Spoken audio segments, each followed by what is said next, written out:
Hello and welcome back to episode 80 of Take to the Skies, St Albans FC. We need to change the background because we're no longer in League One. We're in the Championship. We've got our first game of the season today against Sheffield United. And of course we've got all our transfers that have come in as well. And there we go. Pretendership. My board isn't big enough to spell out Championship. I tried St Albans Championship.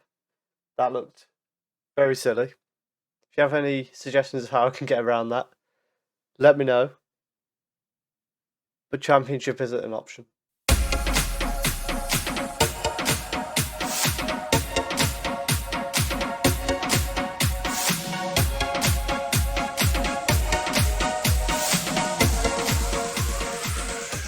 So as with any new season, the first thing to do is to go through the people who have left the club.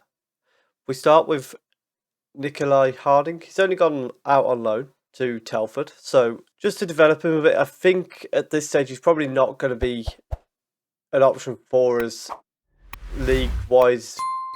He's not championship level, probably never going to be championship level. So if we can develop him for another year, then try and get just a little bit of money out of him. Then we've sent Morgan and Clark on loans. We've sold Ivan Wild, one of our strikers, 130,000 for him. So nice profit. We then also sold Shaquille McAndrew, who never made an appearance for us. Again, free transfer, sold him for 5,000. Not a lot, but I think we kind of got to a point where he was never really going to get into that first team. Then we've got Ethan Laird, who leaves for 250,000 with potential to rise to 300,000. It's a shame. I do like Ethan, but with our change to the 3-4-3, which we're trying to persist with this year, I felt like we've got better right wingers than he was.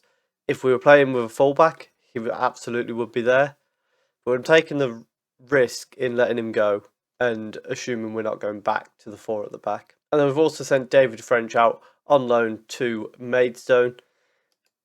Somebody who, he's got potential to be a very, very good defender, but whether he does that in his time with us is another question, because at the moment he's operating National League North-South level. We can't risk a player who's playing at North-South level.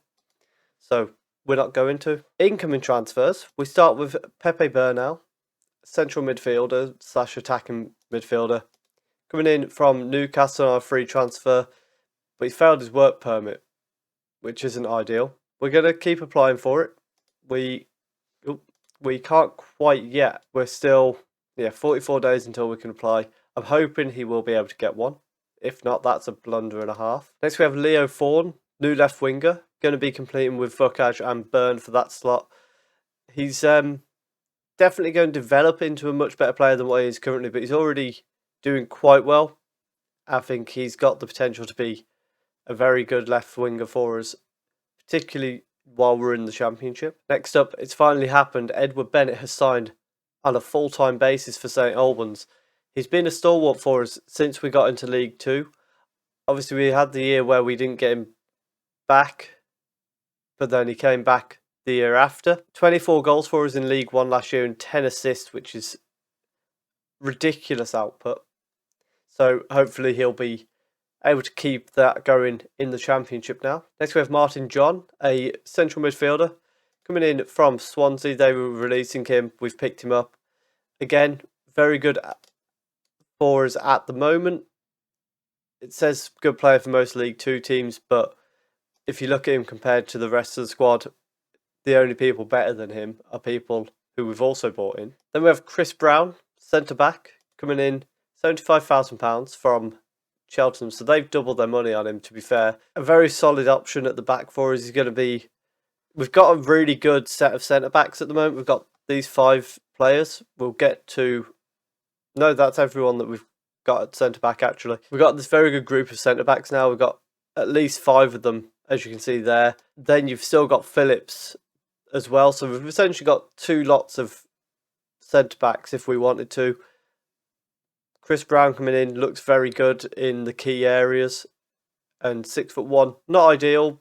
Would like a little bit taller, but with 3 at the back, we should be alright with that. We've bought Ugar Ari back on loan for a second season. Not much to go through there. He's just a player who you've already met returning. Then we have Kevin Bye, a goalkeeper, coming in from Manchester United. Potential to be a League One player in the future. It's more of a similar to what we've had a few times where we've more signed him so that we can see if he does develop. If he doesn't, we can sell him on for a little bit of money.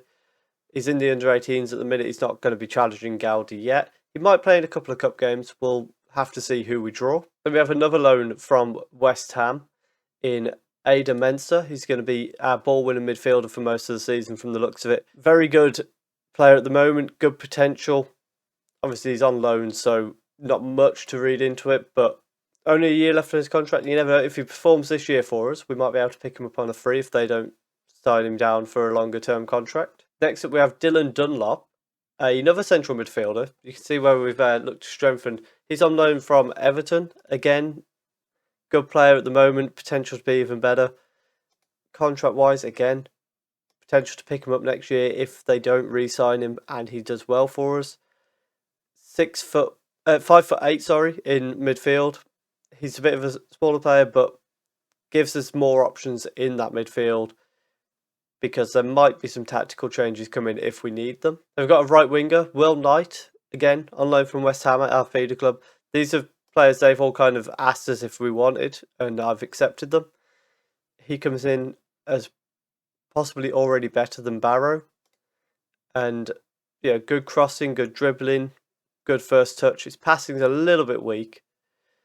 And so is his work rate, which doesn't bode great when he's going to be the only person on that right hand side. But hopefully he can do a job out there. And finally, we have Marcus Sheldon, a striker coming in on a free transfer from Carlisle. He's never really scored many goals other than back here at Aldershot, which was in the National League. But I thought he's got decent finishes. He's got some decent stats all round. Very high determination. So I'm thinking more of a bench player. He could come on and hopefully grab some goals from the bench. And with all that said, the season preview makes us 300 to 1 to win the league. So we're really expected to get relegated straight back to League One. Our key players are Sharp and Dunlop, so I'll be interested to see how that plays out. I'm not sure what to make of this season because I was never expecting to get promoted straight from League One. The board aren't really expecting us to stay in the Championship. They just want us to fight bravely against relegation. Big news that I forgot to mention, we've got a stadium being built. If we go to the facilities, it's going to be the Steve Clarke Stadium. It's due to be built for the start of next season, so it'll be completed on the 27th of June 2031. Nearly 12,000 capacity. So, very nice to see that. Also, I am now on the Legends list. We also have Dominique Torre on there as one of our players from the save. New stadium incoming. Very nice to see. We also need to try and improve our training facilities and things like that because it's starting to fall a bit behind where the club is, and that could start to be problematic for us. But we start the season today. We've got Sheffield United, a team who seem to have been stuck in the Championship for a while now. They got relegated back in 25-26 and they've come very close to promotion. But last year they did have a bit of a drop-off. Hopefully we can start the season with a good result against them. But it's going to be a tough ask. I mentioned about potential tactic changes. What I'm considering, if we need to, I'm going to try to stay with the 3-4-3. But the reason I've signed quite a few midfielders is with the intention that if we need to, or even if it's just in big games against the teams top of the league, we can drop one of the strikers back into holding midfield and try a 3-1-4-2. Ideally, I'd like to stay at the 3-4-3, but at this level, it's going to be a little bit more down to what we need to do rather than trying to just get by without changing. So I'm preparing for it. I'm hoping not to need it, but we're preparing just in case. With that said, I think that's everything that we need to go through. We've got Fulham in the first round of the Only have a bit of news before we get into the game against Sheffield United. We've got Fulham in the Carabao Cup second round. Of course, FA Cup, we now enter at the third round. So, high chance that we are able to get a little bit further than we have done in recent years. And hopefully we can draw one of the Premier League big boys so that we can get that bit of money-making opportunity from that. Let's head into the game against Sheffield United and start our life in the Championship. And the lineup for the game against Sheffield United, we've got Gowdy in goal, a back three of Ari, Gray and York. Knight, Dunlop, John and Vukaj are the middle four. Then we've got Davani, Sharp and Bennett as the front three. There's a couple of players who aren't quite fit enough. They've picked up little knocks in pre-season, so they're missing out. But we've got a strong first 11 here. We're probably only 2 players off what I feel would be our best 11. So hopefully we can get a good game out there. Maybe pick up a point. Maybe pick up 3. We're at home, so you never know. Let's get into it. Got a highlight 25 minutes in. Gordon goes to the far side to Martin for Sheffield United. He's closed down, but Wolf collects it on the edge and it's blocked by John. Martin collects it though, and Wolf goes back to Hosker, through to Martin. 1-on-1 with the keeper, and he's buried the chance. And the first highlight that we see is St Albans conceding to Sheffield United. Not ideal, but at the same time, don't want to read too much into game one. A little bit easy for them, where the centre-back just wasn't alive to it. We've now got a corner straight after. Martin sends it in towards the near post. Gray heads it away. Sharp's collected it though, and we've got a 2-on-2 breakaway here. He plays it through to Bennett, 1-on-1 with the keeper. Oh, and the defender's got back to block it. Bennett sends it back into the box and Sharp doesn't quite win the header. Tabouni is breaking away for Sheffield now. Goes out to Bowen on the right-hand side. He's closed down by York, who then clears it away. Bennett collects it, goes round his man. Can he create something here? Gets a ball across to Davani. What a goal! It's offside. Oh, that was a heck of a shot. Let it count just for how good the hit was. Bennett did really well to pick out Davani, who's just timed his run badly. Free kick from the left now. Knight goes towards the far post, but it's headed away. Bennett's going to go and collect it though. And he goes back to Ari. We're able to try and build again. Back to Gowdy. So we're building from a lot further back now. He plays it out to Ari. Gray back to Gowdy. Out to Ari. I'm half worried this was going to result in a chance for Fulham. Davani can't get it back to Sharp though. Hosker goes forward to McKee. Through to Martin. And he's on the edge of the box. Gets across to the far post. And Gowdy punches it on. Bowen collects it. Hosker. Back to Wolf on the edge, whose shot is over the bar. So at half-time, it's 1-0 to Sheffield. It's not been horrendous from us. They have had the better of the game, but then, as I say, they're one of the teams expected to be battling for promotion, so that's kind of expected. But we've created a really good chance during the game, and also we were unlucky with the goal just being ruled out for offside. We're showing that we've got something about us. Hopefully in the second half we can just dig in a little bit, find those chances a little bit better. Highlight straight from the kickoff. Tabouni goes back to Gordon, who goes forward. Gray heads it down to John, and he exchanges the ball with Dunlop. And then goes back to Gray, who goes out to Knight on the wing. Lots of space to get across in here. He goes back to Dunlop, who's been dispossessed by Martin, and there's a great counter-attack on for Sheffield here. Martin going all the way, gets past the tackle, shoots it into the top corner. And Martin with his second goal of the game. And it was a very, very strong finish in the end. You would like to see this tackle to come in a bit better. And you'd like to see your goalkeeper do better at the near post. But we find ourselves 2-0 down. We're going to make our first change of the game. We're going to send Carl Hill on for John. It says he's hampered by injury. It's just come up saying that potential hand injury. It says he's got a cut hand. He's hampered by it. That's not a good sign, is it? We're going to send Shelton on for Sharp, and then Sheldon's going to be the pressing forward. Devine is going to go on to the advance forward. And we'll also send Mensah on for Dunlop, just because of that yellow card. We just want to avoid anything happening there. Ari's got a free kick from deep. Vukaj has collected it. Bennett through to Devani. Devani gets one back. We can't fire them up. We've already fired them up very recently. But we've got one back. If we can get a second, get an equaliser, this would be a fantastic result if we can. Great ball from Ari. Vukaj brings it down. Bennett with the little tap through to Devani. Brilliant finish.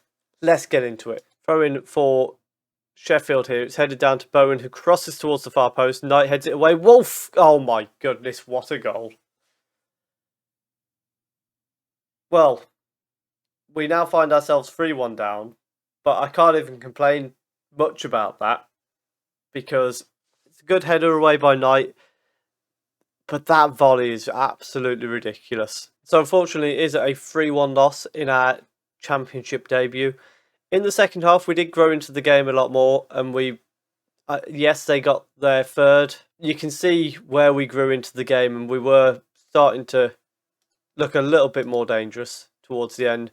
And when you consider how many shots they had to what we had, the XG wasn't as uneven as you'd expect. So I think against teams who aren't quite as clinical, as I said, teams who aren't quite as dangerous as, say, Albans, possession-wise, we were pretty even.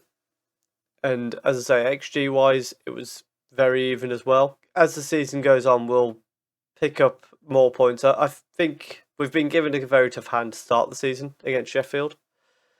And I think towards the second half, towards the lower half of the table, I think we've got enough about us to pick up points against those teams.